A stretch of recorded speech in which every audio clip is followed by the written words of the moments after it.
ಗೆಳೆಯರೇ, ನಾವಿವತ್ತು ಫ್ಲಿಪ್ಕಾರ್ಟಲ್ಲಿ ಯಾವುದಾದ್ರೂ ವಸ್ತುಗಳನ್ನ EMI ಮೂಲಕ ಯಾವ ರೀತಿ ಖರೀದಿ ಮಾಡಬೇಕು ಅಂತ ಚರ್ಚೆ ಮಾಡೋಣ.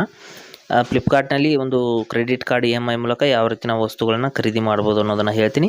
ಮೊದಲು ಫ್ಲಿಪ್ಕಾರ್ಟ್ ಆ್ಯಪ್ನ ಓಪನ್ ಮಾಡ್ಕೋಬೇಕಾಗುತ್ತೆ. ಓಪನ್ ಮಾಡಿದ ನಂತರದಲ್ಲಿ ಯಾವ ರೀತಿ ಪ್ರೊಸೆಸ್ ಇರುತ್ತೆ ಅಂತ ಹೇಳ್ತೀನಿ.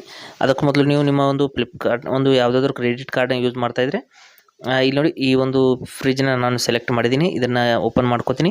ಮಾಡಿಬಿಟ್ಟು ಇದನ್ನು ಬುಕ್ಕಿಂಗ್ ಮಾಡಿ ನಾನು ತೋರಿಸ್ತೀನಿ. ಈ ರೀತಿ ಡೀಟೇಲ್ಸ್ನೆಲ್ಲ ಒಂದು ಸಾರಿ ವೆರಿಫೈ ಮಾಡ್ಕೊಳ್ಳಿ, ಕರೆಕ್ಟಾಗಿದೆಯಲ್ಲ ಅಂತ ನೋಡ್ಕೊಳ್ಳಿ. ನಂತರದಲ್ಲಿ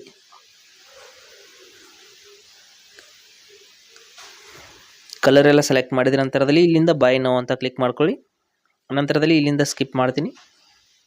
ಇಲ್ಲಿ ನೋಡಿ, ಈ ರೀತಿ ಎಲ್ಲ ನೀವು ಡೆಲಿವರಿ ಅಡ್ರೆಸ್ನ ಸರಿಯಾಗಿ ಆ್ಯಡ್ ಮಾಡ್ಕೊಳ್ಳಿ. ಡೆಲಿವರಿ ಅಡ್ರೆಸ್ನ ಇಲ್ಲಿಂದ ನೋಡ್ಬೋದು, ಬೇಕಾದರೆ ಚೇಂಜ್ ಮಾಡ್ಕೋಬೋದು. ಇವಾಗಲೇ ಆ್ಯಡ್ ಮಾಡಿದ ನಂತರದಲ್ಲಿ ಕಂಟಿನ್ಯೂ ಅಂತ ಕ್ಲಿಕ್ ಮಾಡ್ಕೊಳ್ಳಿ. ಕಂಟಿನ್ಯೂ ಅಂತ ಈ ರೀತಿ ಕ್ಲಿಕ್ ಮಾಡಿದ ನಂತರದಲ್ಲಿ ಇಲ್ಲಿ ನೋಡ್ತಾ ಇರ್ಬೋದು, ಇಲ್ಲಿ ಕೆಲವೊಂದಿಷ್ಟು ಡೆಬಿಟ್ ಕಾರ್ಡ್ಗಳ ಮೇಲೆ ಡಿಸ್ಕೌಂಟ್ ಎಲ್ಲ ತೋರಿಸ್ತಾ ಇದೆ. ಹಾಗೆ ಕೆಳಗಡೆ ಸ್ಕ್ರೋಲ್ ಮಾಡ್ತೀನಿ. ನೀವು EMI ಮಾಡ್ತಾ ಇದ್ದೀರಾ, ಅದಕ್ಕಾಗಿ ನಾವು ಕ್ರೆಡಿಟ್ ಕಾರ್ಡ್ನ ಒಂದು EMIನ ಸೆಲೆಕ್ಟ್ ಮಾಡ್ಕೋಬೇಕಾಗುತ್ತೆ. ಇಲ್ಲಿ ಸ್ವಲ್ಪ ಕೆಳಗಡೆ ಬಂದ ನಂತರದಲ್ಲಿ EMI ಆಪ್ಷನ್ನ ನಾವು ತಗೋಬೇಕು. EMI ಆಪ್ಷನ್ನ ಈ ರೀತಿ ಓಪನ್ ಮಾಡ್ಕೋಬೇಕು. ಮಾಡಿದ ನಂತರದಲ್ಲಿ ಇಲ್ಲಿ ಕೆಲವೊಂದಿಷ್ಟು ಬ್ಯಾಂಕ್ಗಳು ಇಲ್ಲಿ ಓಪನ್ ಆಗುತ್ತೆ. ನಾವು ಯಾವೊಂದು ಬ್ಯಾಂಕ್ನಲ್ಲಿ ಕ್ರೆಡಿಟ್ ಕಾರ್ಡ್ನ ಹೊಂದಿದ್ದೀವಿ ಆ ಒಂದು ಬ್ಯಾಂಕ್ನ ಸೆಲೆಕ್ಟ್ ಮಾಡ್ಕೋಬೇಕು. ನೋಡಿ, ಇಲ್ಲಿ ಎಲ್ಲ ಬ್ಯಾಂಕ್ಗಳು ನೋಡೋದಕ್ಕೆ ಸಿಗುತ್ತೆ, ಒಂದು ಲಿಸ್ಟೇ ಬರುತ್ತೆ. ಇಲ್ಲಾಂದರೆ ಕೆಳಗಡೆ ಸಿ ಆಲ್ ಆಪ್ಷನ್ಸ್ ಅಂತ ಇರುತ್ತೆ, ಅಲ್ಲಿಂದ ನೀವು ಬೇಕಾದರೆ ಸೆಲೆಕ್ಟ್ ಮಾಡ್ಕೋಬೋದು. ಈಗ ನಾನು ICICI ಬ್ಯಾಂಕ್ನ ಕ್ರೆಡಿಟ್ ಕಾರ್ಡ್ ಮೂಲಕ ಬೈ ಮಾಡ್ತಾ ಇದ್ದೀನಿ, ಅದಕ್ಕಾಗಿ ICICI ಬ್ಯಾಂಕ್ನ ಓಪನ್ ಮಾಡ್ಕೊಂಡಿದ್ದೀನಿ. ಮಾಡಿದ ನಂತರದಲ್ಲಿ ಇಲ್ಲಿ ಪ್ಲ್ಯಾನ್ನ ಸೆಲೆಕ್ಟ್ ಮಾಡ್ಕೋಬೇಕು. ಯಾವ ಪ್ಲ್ಯಾನ್ ನಿಮಗೆ ಇಷ್ಟ ಆಗುತ್ತೆ, ಯಾವ ಪ್ಲ್ಯಾನ್ ಅಂದರೆ ಮಂತ್ಲಿ ಪ್ಲ್ಯಾನ್ ಇರುತ್ತೆ, ಅದನ್ನು ಸೆಲೆಕ್ಟ್ ಪ್ಲ್ಯಾನ್ ಆ್ಯಂಡ್ ಕಂಟಿನ್ಯೂ ಅಂತ ಕ್ಲಿಕ್ ಮಾಡ್ಕೋಬೇಕು. ನಂತರದಲ್ಲಿ ಕಾರ್ಡ್ ಮೇಲೆ ಇರುವಂಥ 16 ಅಂಕೆಗಳ number, CVV number, expiry date ಎಲ್ಲವನ್ನು ಕೂಡ ಇಲ್ಲಿ ಫಿಲ್ ಮಾಡ್ಕೋಬೇಕು. ಇಲ್ಲಿ ಒಂದು ಸಾರಿ ಎಲ್ಲವನ್ನು ಫಿಲ್ ಮಾಡಿದ ನಂತರದಲ್ಲಿ ಪ್ಲೇಸ್ ಆರ್ಡರ್ ಅಂತ ಕ್ಲಿಕ್ ಮಾಡ್ಕೋಬೇಕು.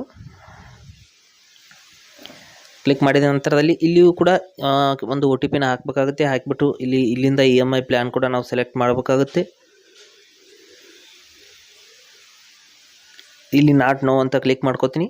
ಕಾರ್ಡ್ ಸೇವ್ ಮಾಡಬೇಕಂತ ಕೇಳ್ತಾ ಇತ್ತು, ನಾಟ್ ನೋ ಅಂತ ಕ್ಲಿಕ್ ಮಾಡಿದ್ದೀನಿ. ನಂತರದಲ್ಲಿ ಈ ರೀತಿ ಲೋಡಿಂಗ್ ಆಗ್ತಾಯಿದೆ.